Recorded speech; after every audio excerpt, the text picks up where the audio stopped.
கொடுத்தேன். ஆமா, ஒரு மதிமோகன் பார்க்க அன்னைக்கு போடுறது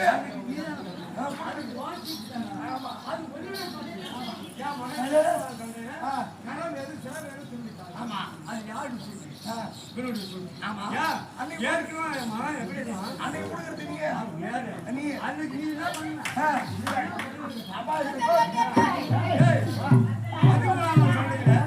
மகன் மாண்டு விட்டால் என் மகனை கொண்டவனை நான் அகில பிரகாசமாக